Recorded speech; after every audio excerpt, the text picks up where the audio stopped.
9 matchs en même temps, c'est le programme de l'avant-dernière journée de Ligue 1 qui aura lieu ce samedi à 21 h. On a hâte que ça commence parce qu'il y a encore de l'enjeu partout dans ce classement de la saison 2024-2025. Salut tout le monde, c'est Mathieu, très heureux de vous retrouver aujourd'hui pour une nouvelle vidéo, l'avant-dernière vidéo des pronos du mercredi pour tenter de pronostiquer les 9 matchs qui vont se dérouler en même temps samedi à 21 h pour la 33e journée de Ligue 1, l'avant-dernière. Il se passe toujours des choses incroyables, surtout que cette année c'est serré de partout pour la course à la Ligue des Champions, donc à l'Europe, et pour le maintien.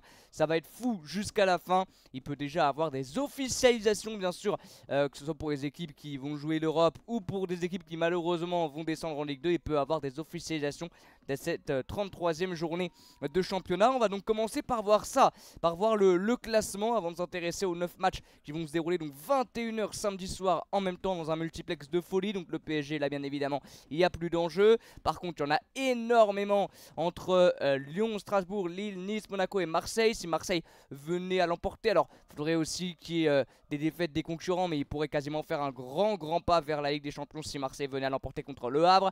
Il y a un Monaco-Lyon qui va être juste vraiment importante ici, même si malheureusement Lyon avec sa défaite contre Lens a quasiment dit au revoir à la LDC parce que devant ça va pas les attendre.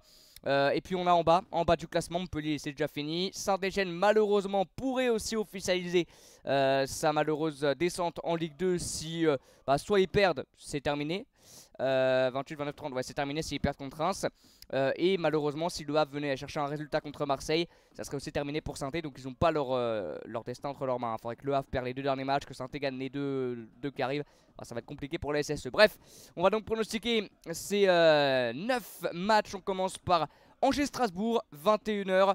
Match très important dans la course au maintien et dans la course à la Ligue des Champions. Alors Angers s'est rassuré avec sa victoire contre Nantes, 1-0. Ils ne sont pas encore officiellement sauvés, mais ils font un grand pas quand même vers le maintien. Maintenant bon, ils ont que 2 points d'avance sur le Havre, mais c'est vrai que cette victoire contre Nantes fait vraiment du bien, déjà comptablement, mais dans la tête aussi. Dans la tête elle fait du bien côté angevin, cette victoire face à cette équipe nantaise, 1-0, parce que la série était quand même délicate depuis quelques matchs. Vous avez gagné contre Montpellier, mais à part ça c'était extrêmement compliqué pour les angevins, et gagner à l'extérieur dans un match il s'est pas passé grand chose, et bah ça va les rassurer. Mais en face il y a une équipe qui ne perd plus, qui ne sait plus c'est quoi la défaite. Le Racing Club de Strasbourg qui a gagné contre le Paris Saint-Germain 2-1, qui face quasiment à toutes les équipes du top 5 n'a pas perdu sur les derniers matchs. Nul contre Nice, nul contre Monaco, victoire contre le Paris Saint-Germain, certes contre une équipe du PSG remaniée, quasiment une équipe B, mais ça reste quand même C on va dire, ça reste quand même un énorme résultat de la part des Strasbourgeois. Encore un énorme match de leur part, on connaît leur domination depuis quelques matchs maintenant en Ligue 1. Ils sont très forts, que ça soit à domicile où c'est la 3e meilleure équipe à la Méno, ou même à l'extérieur c'est pas non plus dégueu avec 22 points pris sur les 16 matchs qu'ils ont joué loin de la Méno. Donc voilà, Strasbourg est vraiment très intéressant et ils ne perdent plus, que ce soit chez eux ou à l'extérieur, ils ne perdent plus les Strasbourgeois, c'est très fort. Côté angevin c'est un peu moins l'Agence Touriste qu'à domicile, c'est l'avant-dernière équipe malheureusement de ce championnat à domicile.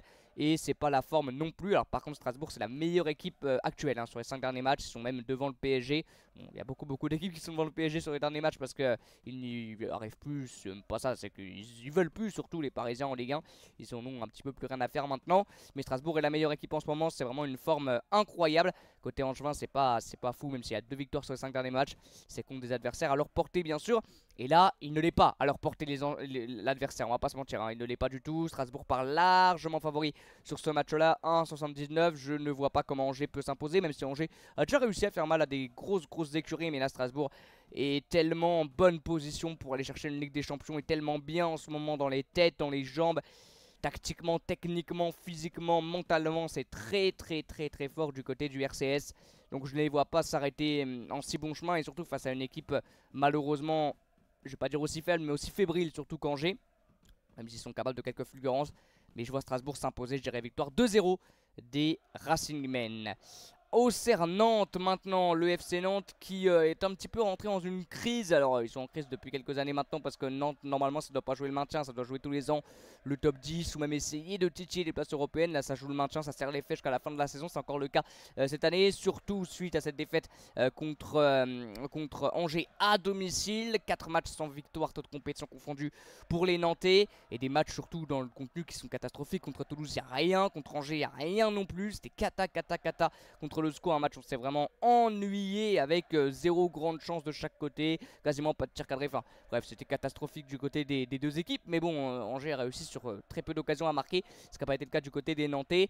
Auxerre c'est très fort à domicile, bon ils ont perdu 2-1 contre le Havre parce que voilà il y a aussi le relâchement d'une saison je pense éprouvante et face à des Havrais qui ont absolument tout donné et qui eux encore gros à jouer, mais ils avaient gagné 4-0 contre Lens notamment, 1-0 à Rennes, bon bref ils sont quand même très bons et peuvent battre absolument tout le monde, notamment Nantes, sans aucun problème ils peuvent le faire. À domicile on sait que c'est alors une des meilleures équipes, ils ont quand même un petit peu baissé parce qu'ils ont enchaîné quelques défaites malheureusement les Auxerrois, 4 défaites quand même à domicile, mais ils ont tenu en échec plusieurs très gros clubs et là ils vont avoir la réception de Nantes. Ça peut ressembler au dernier match face au Havre, mais Nantes dans le jeu ça arrive plus à rien du tout, même à domicile contre Toulouse, contre Angers à domicile ça a été catastrophique, donc là ils vont devoir faire du jeu à l'extérieur face à une équipe qui elle par contre joue très bien et vraiment techniquement très forte. Donc voilà, Auxerre joue sans pression. En face, il va en avoir énormément de la pression, donc à voir comment ils vont la gérer, s'ils vont bien la gérer comme le Havre ou mal malheureusement. Mais au vu de la forme des deux équipes, au vu de ce que monte Nantes quand même depuis quelques matchs, j'irais plutôt sur un match nul quand même, un partout entre Auxerre et Nantes. Brest-Lille maintenant. Encore la course à la Ligue des Champions bien évidemment côté lillois. Brest n'a absolument plus rien à jouer, mais ils veulent se faire plaisir sur cette fin de saison et surtout finir le plus haut possible. Un top 10 bien sûr pour les Brestois c'est l'objectif. Maintenant ils sont 9e ou 10e je crois. Les Brestois 9e c'est bien ça. Bon, ils ont 6 points d'avance sur la 10e place, donc ils seront dans le top 10 c'est sûr et certain à la fin de la saison. Mais ils veulent être le plus haut possible, donc pourquoi pas aller chercher une 8e place. C'est le plus haut qu'ils pourraient aller chercher. Ils vont jouer Lille, pourquoi pas être aussi un arbitre de cette fin de saison pour la Ligue des Champions. Et donc essayer de faire plaisir aux concurrents lillois, aux concurrents des Lillois. Lille qui sort d'un match nul contre l'OM, plutôt bien payé on va dire, bon, même si le match était assez équilibré, mais voilà il y a eu cette erreur de Roulier. Est-ce que sans cette erreur Lille aurait réussi à revenir, je ne sais pas. Bon bref en tout cas il est là ce match nul, 4 matchs en défaite, notamment 3 victoires consécutives. Ils sont encore dans la course, très bien embarqués dans la course à la Ligue des Champions, et je les vois pas faire un faux pas malheureusement du côté de Brest, côté lillois. Donc je vois bien une victoire des Lillois, des Dogs, 2-1. On va aller maintenant dans ce match où il y a de l'enjeu. Je regarde les autres. Ouais, celui-là, au Cocorin, c'est quasiment sauvé. Ouais, il y en a deux, on va dire, où il y a de l'enjeu pour les deux équipes. Ouais, là aussi, parce que là, il y a le maintien et la Ligue des Champions, mais là il n'y a que le maintien, là il n'y a que la LDC, là il y a maintien LDC, là il y a LDC, même si Lyon malheureusement c'est quasiment terminé, là il n'y a rien du tout, là il y a maintien même si Reims c'est quasiment fait, et maintien pour Saint-Étienne, là il n'y a rien LDC, là il n'y a rien, voilà. Là par contre il y a un match avec énormément d'enjeux, maintien et Ligue des Champions. Et ça va être un match compliqué je pense pour l'Olympique de Marseille. Il va falloir qu'il se rende facile. Voilà, va falloir qu'il se rende facile maintenant. Bon, les Havrais à domicile c'est capable vraiment de se prendre des grosses tôles. Même s'ils sortent d'un très bon match nul contre l'AS Monaco, il va falloir récidiver ce match là contre l'OM. Il va falloir être au même niveau que ce match là contre Monaco pour espérer au moins prendre le match nul face à cette équipe marseillaise qui est quand même bien depuis quelques matchs. Notamment 10 buts marqués en 3 rencontres, seulement 3 encaissés. Enfin ça reste costaud là depuis quelques rencontres côté marseillais. Donc je les vois pas faire le faux pas, mais attention au Havre quand même, hein. Le Havre là, ils ont fait un réel mercato hivernal maintien pour une équipe vraiment qui veut se maintenir, avec notamment l'arrivée de Mwanga et de plusieurs bons joueurs. Donc ils sont un peu mieux sur cette deuxième partie de saison, même s'ils sont capables aussi de se prendre des tôles, notamment contre Rennes 5-1. Mais ils sont capables de gêner n'importe qui, les Havrais. Et pour moi ils peuvent gêner Marseille. Donc pour moi ils vont s'incliner, mais peu, et ça va être un match compliqué pour les Marseillais. Je verrai une courte victoire marseillaise, allez, 2-1, un petit but quand même Havrais, mais je vois quand même l'OM s'imposer. Je dirais victoire marseillaise 2-1. Si le Havre s'impose, Saint-Etienne est en Ligue 2, hein, même s'ils font nul, je crois. Enfin, ouais, je crois que s'ils s'imposent, quoi qu'il arrive du résultat de Saint-Etienne contre le Havre, malheureusement, Stéphano retourne en Ligue 2. Mais bon, pour le moment, on n'y est pas. Et moi, je verrais plutôt une victoire marseillaise 2-1. Ensuite, on aura ce match très important. Ça reste un match entre deux concurrents, même si malheureusement, avec sa défaite contre Lens, les Lyonnais ont quasiment dû revoir la LDC parce qu'ils ont seulement 3 points de retard, hein, sur Strasbourg, sur Lille, sur Nice, 4 sur Monaco 3ème. Donc s'il venait à gagner, il reviendrait à un petit point. Et peut-être que s'il y a des défaite de Nice, Lille ou Strasbourg, il pourrait passer devant ces équipes-là. Donc c'est pas encore complètement mort. Et malheureusement, la défaite contre Lens, ça fait du mal quand même côté lyonnais. C'est deux équipes assez irrégulières. On le voit sur les derniers matchs. Hein. C'est deux équipes assez irrégulières. 2 défaites, 3 victoires, 2 nuls, 1 défaite, 2 victoires. Donc c'est assez irrégulier sur le dernier match pour les Lyonnais et les Monégasques qui sont capables du mieux comme du pire. On l'a vu sur les dernières confrontations des deux équipes. Ça va être un match disputé parce que là de toute manière si Lyon perd c'est terminé pour la LDC. Si Monaco perd ils auront encore un joker parce qu'ils commencent avec un point d'avance sur les autres. Mais voilà, c'est une défaite bien évidemment absolument interdite. Je pense que ce sera un match extrêmement ouvert parce que c'est une victoire obligatoire. Donc ça va s'ouvrir de tous les côtés. Ça va être un gros match prolifique et je vois une victoire assez folle de Lyon. Ils en sont capables, une victoire comme ils l'ont fait l'année dernière en fin de match où ils perdent 2-1 à la 80e et ils s'imposent 3-2. Je verrai un match complètement fou avec une victoire 3-2 de l'Olympique Lyonnais. Un match en tout cas extrêmement prolifique. Montpellier PSG, alors là, ça peut être un match soit où il se passe absolument rien, il y a une courte victoire parisienne, parce que jamais de la vie Montpellier s'impose, mais soit il y a une courte victoire parisienne, on verra. Si Paris, alors où je m'enregistre, c'est ce soir le match contre Arsenal, le match retour, donc à voir s'ils seront qualifiés pour la finale de Ligue des Champions. S'ils ne le sont pas, bah là mentalement ça aura plus du tout envie de jouer. S'ils le sont, bon, ça va pas changer l'envie ou pas, mais en tout cas, il y aura peut-être plus de sourire et mentalement ils seront un peu mieux. Mais soit ça va être une débandade et puis un 4, 5, 6-0 pour le PSG, soit une courte victoire 1 ou 2-0. Et j'irai entre les deux, je dirais 4-0. Allez, je dirais 4-0 pour le Paris Saint-Germain. Ensuite, Reims-Saint-Etienne. Alors est-ce que Reims est maintenu ou pas? Est-ce que les Rémois sont maintenus ou pas? Ça je sais pas du tout. Si les Rémois sont maintenus. Ils ont 33 points, non c'est pas encore officiel, non ouais non ils ont que 2 points d'avance donc c'est pas officiel du tout. Ouais non, va falloir s'imposer absolument. Si le Havre s'impose et que Reims perd ou... Enfin bref là ça serait cata. Donc non ouais c'est pas du tout officiel pour les Rémois. Il va falloir s'imposer contre Saint-Etienne, il va falloir simplement s'imposer contre Saint-Etienne. Saint-Etienne n'a pas le choix parce que si ils ne gagnent pas c'est la Ligue 2 pour eux. Donc victoire obligatoire pour les Stéphanois. Victoire obligatoire pour les Stéphanois. Reims c'est quand même mieux depuis quelques matchs. Surtout après leur série catastrophique de je sais plus combien de défaites consécutives. Mais c'était la cata hein, vraiment pour cette équipe rémoise qui n'y arrivait absolument plus. Attendez, on va retourner ici. Qui n'y arrivait plus du tout. Et c'est un peu mieux quand même pour eux. C'est un peu mieux depuis quelques rencontres. Et Saint-Étienne surtout à domicile, malheureusement qu'ils auraient pu aller chercher ce maintien. On l'a vu contre Lyon, c'était surtout à domicile qu'ils auraient pu aller chercher.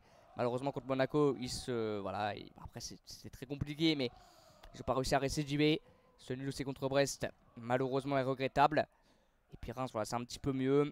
Compliqué à pronostiquer ce match-là parce que c'est un match tellement important, un match de la peur. Malheureusement, par rapport au Lyon-Monaco, ça sera plus fermé parce que c'est un match vraiment de la peur où celui qui perd bah, est dans une situation très inconfortable, surtout si c'est Saint-Étienne parce que ce serait la Ligue 2.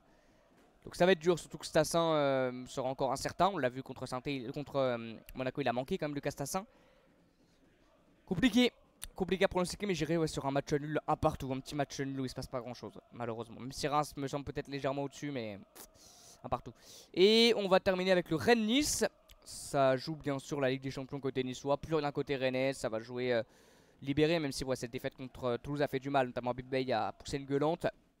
Ça fait très mal. Côté rennais, très irrégulier, même depuis l'arrivée d'Habib Bey. Hein, c'est très irrégulier du côté de cette équipe rennaise. Nice, c'est un petit peu mieux quand même. Ils avaient passé une petite série délicate, mais là ça va mieux. 3 victoires consécutives notamment cette victoire contre le Paris Saint-Germain. Ils ont pu compter sur un bout de cas incroyable, mais derrière ils sont quand même imposés. Les courtes victoires contre des équipes qui jouent le maintien parce que c'est compliqué de jouer face à ces blocs assez bas. Là ils vont jouer normalement une équipe qui va normalement se libérer un petit peu, laisser les espaces. Donc je vais faire une victoire niçoise 2-0 pour l'OGC Nice. Puis Rennes, ouais, ils ont plus trop envie je pense. Enfin, ils ont plus trop envie. En tout cas là le mal est assez profond quand même, surtout avec cette défaite contre Toulouse. Et Toulouse lance donc match qui comptera pour du beurre. Ça va être de préparer surtout la saison prochaine. Alors côté Lensois, l'un des meilleurs joueurs de la saison, je dis pas ça parce que je l'adore et qui vient de mon club, mais Nail El Ainaoui sera suspendu. Il a encore fait un énorme match contre l'Olympique Lyonnais. Il est énorme, lui va faire du mal, enfin son absence va faire du mal au milieu de terrain.